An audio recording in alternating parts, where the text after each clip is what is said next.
Hello hello, j'espère que vous allez bien. Aujourd'hui, on se retrouve pour une nouvelle vidéo pour t'expliquer comment et pourquoi j'ai déménagé à l'autre bout de la France. Si tu as suivi mon dernier vlog en vacances, tu sais que je cherchais un appartement sur Nantes. Tout simplement parce que j'ai été acceptée en master dans cette ville et donc je me voyais dans l'obligation de déménager. Ça a été un déménagement rempli de galères, de stress et d'angoisse. Mais si tu ne veux pas m'entendre blablater là-dessus trop longtemps, n'hésite pas à aller à cette minute-là pour voir en fait juste l'appartement tour directement. Donc, comme je te disais, j'ai été acceptée dans mon master et donc j'ai su qu'il fallait que je déménage à Nantes. Heureusement, j'ai trouvé un appartement qui est absolument fantastique, donc ça aide à faire passer la pilule un petit peu mieux. Donc dans mon ancien vlog, tu sais que j'avais une seule visite d'appart et que les recherches étaient catastrophiques, que c'était super dur parce que faire des recherches d'appartement à distance, donc sachant que moi j'étais à Annecy et que je cherchais un appartement sur Nantes, c'était très compliqué parce que en fait tout simplement je pouvais pas me déplacer dans la journée pour visiter des appartements. Et donc j'avais réussi à visiter un appartement pendant que j'étais en vacances et il était horrible, c'était catastrophique. Donc le stress commençait à monter tout doucement parce que ça faisait quand même plus d'un mois et demi que je cherchais un appartement et que je ne trouvais rien du tout. Heureusement, j'ai pu me rendre sur place pendant une semaine et donc j'ai pu programmer plein de visites d'appart et m'y mettre à fond tout simplement. Et j'ai réussi à visiter cet appartement et là, gros coup de cœur, incroyable. Je m'y voyais déjà en fait. Heureusement pour moi, les propriétaires avaient l'air de bien aimer ma candidature et donc ils m'ont rappelé. Sauf que dans mon dossier que j'avais directement laissé, il manquait une pièce justificative. Je le savais, donc j'avais essayé de détourner un peu le truc et de donner les numéros de mes anciens propriétaires pour que si jamais ils avaient besoin d'informations complémentaires, ils puissent se renseigner là-dessus. Mais ils voulaient absolument avoir mes 3 dernières quittances de loyer. Et moi, vu que j'en avais jamais eu besoin, je les avais jamais demandées. Sauf que quand j'en ai eu besoin, mon ancienne propriétaire était en vacances et même mes anciens propriétaires étaient en vacances et donc ne pouvaient pas me les fournir. Donc j'avais beau expliquer ça aux propriétaires de cet appartement, ils ne voulaient rien savoir, ils m'ont dit littéralement débrouille-toi pour trouver ces papiers, sinon c'est mort. Enfin, c'est comme ça que je l'ai pris. Donc après des jours et des jours de bataille, j'ai enfin eu l'accord de mon ancienne propriétaire pour que en fait tout simplement je les édite moi-même et je les signe.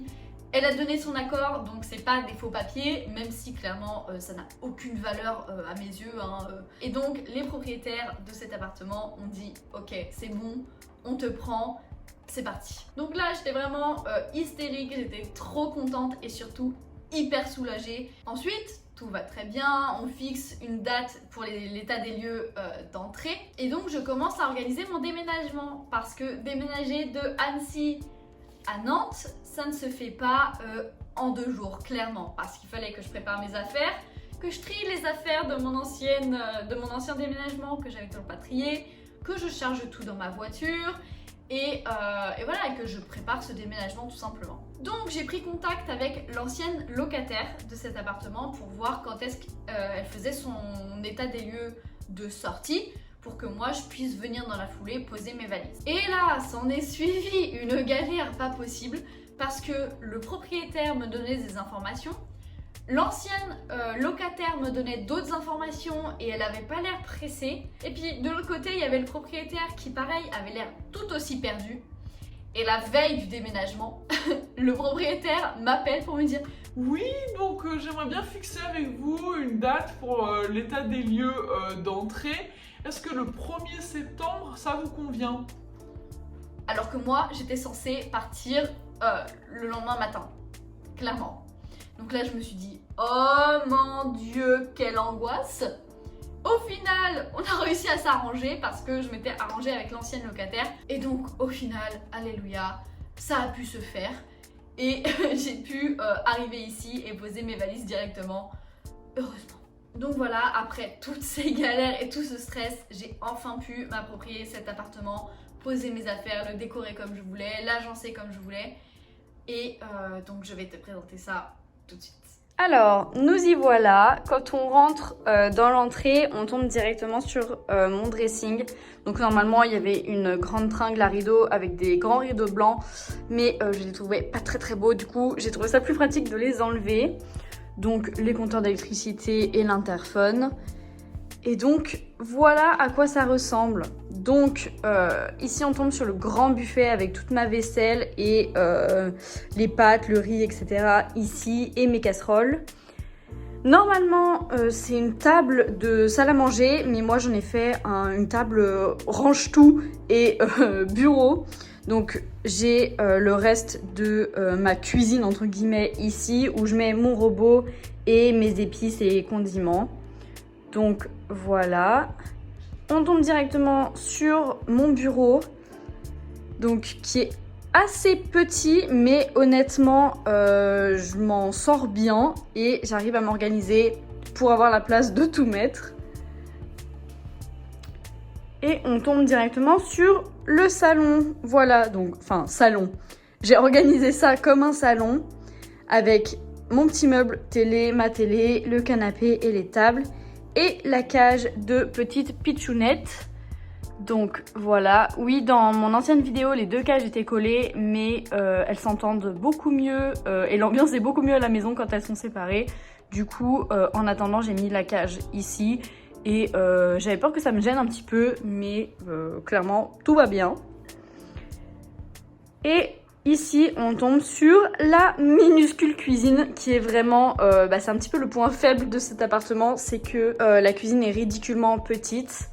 Après, moi je m'en sors bien encore une fois parce que j'ai la place de mettre mes ustensiles de cuisine ici et tu verras juste sur le côté là. Donc voilà, avec mon frigo, mon micro-ondes et un évier qui est tout petit aussi. Petite poubelle et la suite de la cuisine qui est juste ici. Donc là, je mets tout ce qui est petit déjeuner, biscuits, thé, café, etc.